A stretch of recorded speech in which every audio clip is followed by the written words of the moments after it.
Do you provide recommendations or suggestions to get in the best position to buy?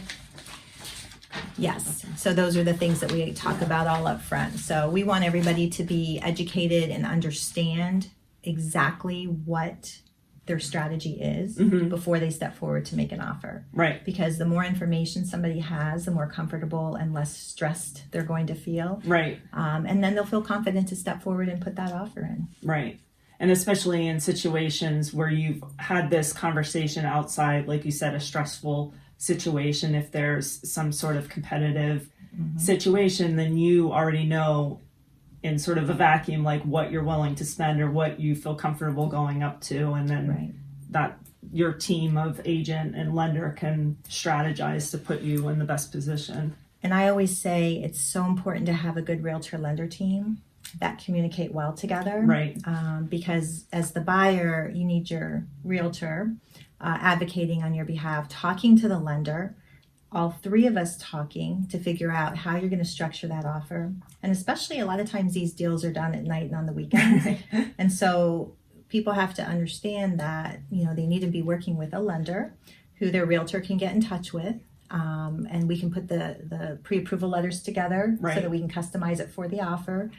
And be doing it quickly, because a lot of times these things happen within a couple hours, and if your offer's not in, like if you have to wait till, if this is happening on a Saturday and you would have to wait till Monday to get your offer in, you would most likely lose out on that house. Right.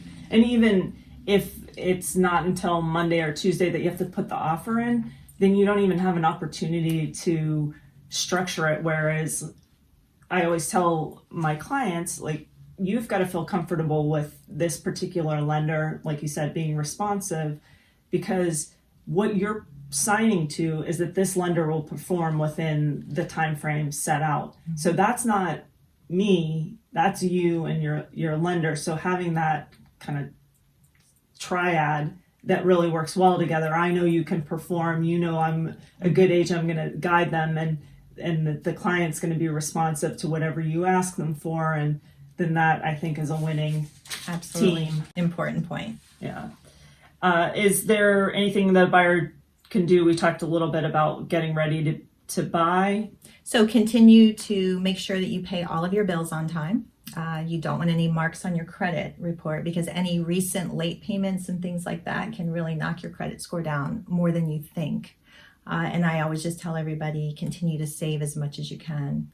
Cash is going to be important, whether or not you're making a low down payment or not. You're still going to want to have that, because you're going to need money probably for closing costs and fixing up the house after you move in, and so forth and so on. Do you suggest that buyers have a certain amount saved? I mean, we kind of talked a little bit about this, that there's not really a certain amount per se. So much of it depends on the loan program. Some programs require that you have a little bit of money left over, some don't. But I've never really talked to anybody who wants to be stripped of everything that they have saved.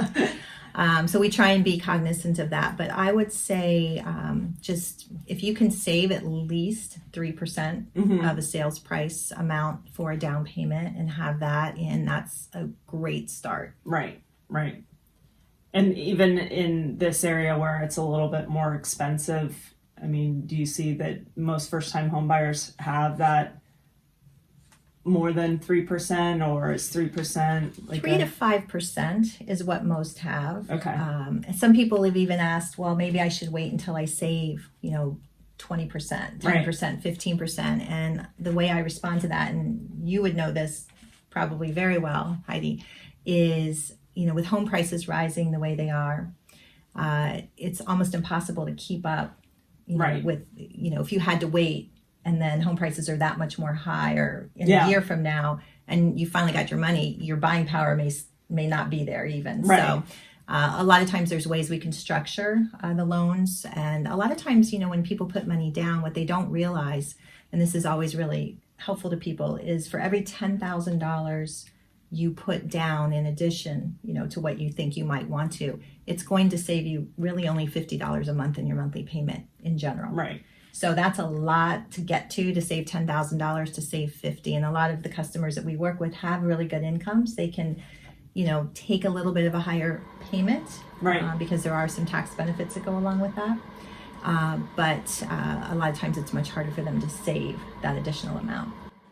For the move up buyers, I often get the question like, do we sell first? Do we wait? And depending on different people and their different levels of risk, I think it changes for people. But what programs do you have for move up buyers, and how do you approach that? Well, the main thing for move-up buyers when they're trying to decide whether they want to sell first is a lot of times the big question is, can we keep our current home while we look for another home? Right. Because the inventory being so low, everybody's scared. What if I sell my home very quickly and then don't have a place to go, and they really don't want to have to move their family twice? Right. So one of the biggest things that we'll do right up front is figure out if somebody is qualified to carry both mortgages. And what I do is find out what mortgage they ultimately want to end up with. Right. And then we kind of work backward from there to decide whether we need to set them up with a home equity line of credit to pull the money out for down payment up front, or if they have some liquid funds they can use and then use the equity once they sell their home to pay their mortgage down. There's a lot of different things we can do to get them set up, but the main thing is, will they qualify carrying both house payments? And a lot of times people are surprised that they will. Right. And, the goal is hopefully not to carry that two house payments for very long. But again, in our area, if your home's priced right, yeah, hopefully that it won't take too long to move your right. existing home. Right.